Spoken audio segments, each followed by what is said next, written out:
실패보다 더 무서운 것이 무엇인지 아십니까? 바로 평범함입니다. 2025년이 끝났습니다. 대재앙은 없었지만 그 어떤 영광의 불꽃도 타오르지 않았습니다. 한때 코리안 좀비를 앞세워 아시아의 맹주를 자처했던 한국 MMA는 지금 위험한 늪에 빠져 있습니다. 챔피언 제로, 랭커 제로, 그저 생존을 위한 승리들 뿐. 우리는 지금 거대한 제국의 몰락을 보고 있는 걸까요? 아니면 너무 늦어버린 세대교체의 혹독한 대가를 치르고 있는 걸까요? 통계는 말합니다. 한국 파이터들이 지난 1년 절반 이상의 경기에서 승리했다고. 하지만 53%라는 그 숫자는 달콤한 거짓말일 뿐입니다. 그 숫자는 우리가 제자리 걸음을 하는 동안 이웃 나라들이 그리고 세계가 전속력으로 질주하고 있다는 냉혹한 현실을 가리고 있습니다. 지난 12월 플라이급에서 터진 충격적인 사건은 이 불편한 진실을 발가벗겼습니다. 채널 구독과 좋아요 잊지 마시고 다음 소식과 이야기들도 놓치지 마세요. 2025년의 겉모습만 본다면 한국 MMA는 그리 암울해 보이지 않습니다. 15번 옥타곤에 올라 8번 손을 들었습니다. 50%가 넘는 승률은 UFC와의 재계약을 보장하고 로드 투 UFC가 계속 열릴 명분이 되는 안전한 수치입니다. 하지만 바로 그 안전함이 독이 되고 있습니다. 현재 한국 격투기의 핵심 문제는 선수가 부족한 게 아니라 엘리트가 없다는 것입니다. 원더카드나 프릴림즈에서 승리할 수 있는 숙련된 기술자들은 많아졌지만 정작 톱 15위 문턱에만 가면 무너져 내리고 있습니다. 2025년은 이 중진국의 함정을 적나라하게 보여주었습니다. 무패를 지킨 극소수의 선수를 제외하면 대부분은 1승 1패의 굴레에 갇혔습니다. 이기고 지고를 반복하는 불안정함 속에서는 새로운 스타가 탄생할 수 없습니다. UFC는 연승의 무대이며 지금 한국은 그 흐름을 탈 추진력을 잃어버렸습니다. 우리는 뼈아픈 진실을 인정해야 합니다. 한국 격투기 시장은 너무 오랫동안 정찬성이라는 거인의 호흡에 의존해왔습니다. 지난 10년 모든 스포트라이트와 기대 그리고 세계의 평가 기준은 단 한 사람을 향해 있었습니다. 코리안 좀비가 떠났을 때 그는 글러브만 가져간 것이 아니라 한국 MMA를 지탱하던 중력마저 가져가 버린 듯합니다. 2025년 내내 랭킹보드에서 한국인의 이름이 사라진 것은 우리가 포스트 좀비 시대를 철저히 준비하지 못했다는 증거입니다. 지금의 젊은 선수들은 선배들보다 기술적으로는 완성되어 있을지 몰라도 상대를 압도하는 킬러 본능, 세계를 전율케 할 임팩트가 부족합니다. 포인트 싸움에 능한 선수는 늘었지만 피니셔는 사라졌습니다. 전 체급 랭킹 진입 실패라는 성적표는 단순한 부진이 아닙니다. 이것은 색깔을 잃어버린 한국 MMA의 정체성 위기입니다. 그가 후계자를 찾느라 헤매는 사이 역사는 기다려주지 않았습니다. 2025년 12월의 UFC 323은 영원히 기억될 이정표이자 한국 MMA의 자존심에 남은 흉터가 될 것입니다. 미얀마계 파이터 조슈아 반. 그는 한국의 선배들이 평생을 바쳐도 닿지 못했던 고지. UFC 아시아 남성 최초 챔피언의 자리를 단숨에 낚아챘습니다. 알렉산드르 판토자를 상대로 거둔 26초 만의 승리. 이것은 단순한 기록 경신이 아닙니다. 현대 MMA의 진화 속도를 보여주는 상징입니다. 우리가 UFC 잔류에 만족하고 있을 때 다른 국가의 신성들은 로켓처럼 진화하고 있습니다. 그들은 더 젊고 더 폭발적이며 두려움이 없습니다. 조슈아 바니 챔피언 등극은 한국을 향한 가장 강력한 경고입니다. 아시아 MMA 맹주라는 한국의 지위는 불변의 것이 아닙니다. 변하지 않는다면 우리는 곧 챔피언들의 잔치에서 구경꾼으로 전락할 것입니다. 그러나 절망만 있는 것은 아닙니다. 위기 속에서 변화의 싹은 트고 있습니다.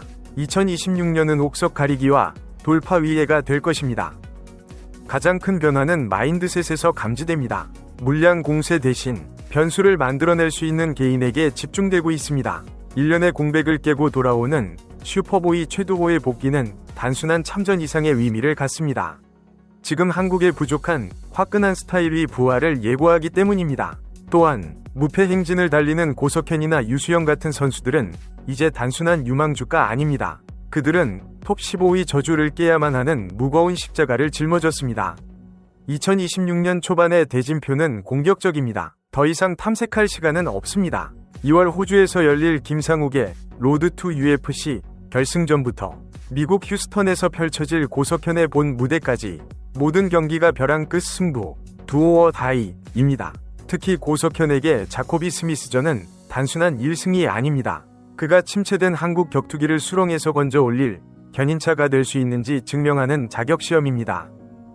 로드 투 UFC 출신 파이터들을 바라보는 팬들의 시선은 복잡합니다. 아시아 등용문 수준이 세계 레벨에 통하겠느냐는 냉소적인 의구심과 그래도 이들이 한국 격투기의 미래라는 절박한 기대가 공존합니다. 하지만 김상욱과 최동훈 같은 젊은 피들이 보여준 성장세는 그 위심을 조금씩 희망으로 바꾸고 있습니다. 팬들은 이들이 선배들의 그늘에서 벗어나 현대 MMA 트렌드에 맞는 세련된 괴물로 진화하길 간절히 원합니다. 다가오는 시드니 대회, 김상욱의 결승전은 단순한 한 경기가 아닙니다. 팬들에게는 이 새로운 시스템이 헛되지 않았음을 증명받고 싶은 일종의 검증 무대인 것입니다. 최동훈과 같은 로드 투 UFC 출신 신예들의 등장도 주목해야 합니다. 그들은 제2위 좀비가 되어야 한다는 압박감에서 벗어나 자신의 이름으로 싸우는 실리적이고 현대적인 파이터들입니다. 결국 2025년은 아프지만 꼭 필요했던 과도기였습니다. 50%의 승률은 위안이자 경고입니다. 우리 선수들의 기초 체력은 여전히 튼튼하지만 정상을 노리기엔 조음만으로는 부족합니다. 탁월함이 필요합니다. 팬들이 진정으로 기다리는 것은 단순한 승전보가 아닙니다. 그들은 심장을 뛰게 만들었던 그 시절의 낭만을 그리워하고 있습니다. 정찬성의 좀비 근성, 최두호의 거침없는 타격전이 주던 전율, 판정승으로 점수를 챙기는 기술자들은 늘어났지만 밤잠을 설친 팬들의 뇌리에 깊게 박힐 스타는 부재합니다. 커뮤니티에서는 제발 지더라도 화끈하게 싸워달라 는 호소가 끊이지 않습니다. 팬들은 이제 단순히 손이 올라가는 것을 넘어 옥타곤을 피로 물들이더라도 기어이 상대를 쓰러뜨리는 야성을 다시 보고 싶어 합니다. 2026년 팬들의 이 갈증을 해소해줄 미친 본능의 소유자는 과연 누구입니까? 지금 한국 팬들에게 랭킹 진입은 단순한 성취가 아닌 구겨진 자존심을 펴는 유일한 길입니다. UFC 공식 홈페이지 랭킹 보드에서 태극기가 자취를 감춘 지난 1년, 팬들은 마치 무적 자가된 듯한 소외감을 견뎌야 했습니다. 그래서일까요? 2월에 출격하는 고석현을 향한 응원 열기는 비장하기까지 합니다. 팬들은 그가 연승을 넘어 이름 옆에 15라는 숫자를 새겨넣기를 기도하고 있습니다. 조슈아 바니 챔피언 등극을 지켜보며 느꼈던 부러움과 박탈감, 그것을 씻어낼 수 있는 건 오직 우리 선수가 다시 세계 랭커의 대열에 합류했다는 확실한 증명서뿐이기 때문입니다. UFC는 평범한 우등생을 위한 무대가 아닙니다. 2026년은 아쉬운 패배나 밋밋한 판정승이 용납되지 않는 해입니다. 한국 MMA는 이제 대답해야 합니다. 우리는 성실한 문지기로 남을 것인가? 아니면 다시 한번 정복자위 자리로 올라설 것인가? 그 대답은 다가올 몇 달, 옥타곤 위에서 피와 땀으로 쓰여질 것입니다. 동트기 전 새벽이 가장 어둡다고 합니다. 정찬성은 떠났고 텅 빈 하늘은 공허하지만 동시에 무한한 가능성으로 비어 있습니다. 우리에게 필요한 건 제2위 좀비가 아닙니다.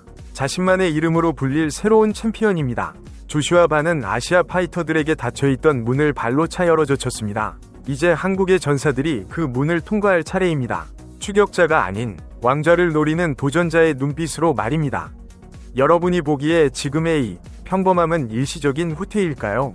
아니면 한국 MMA가 마주한 진짜 한계일까요? 여러분의 냉철한 생각을 댓글로 남겨주십시오.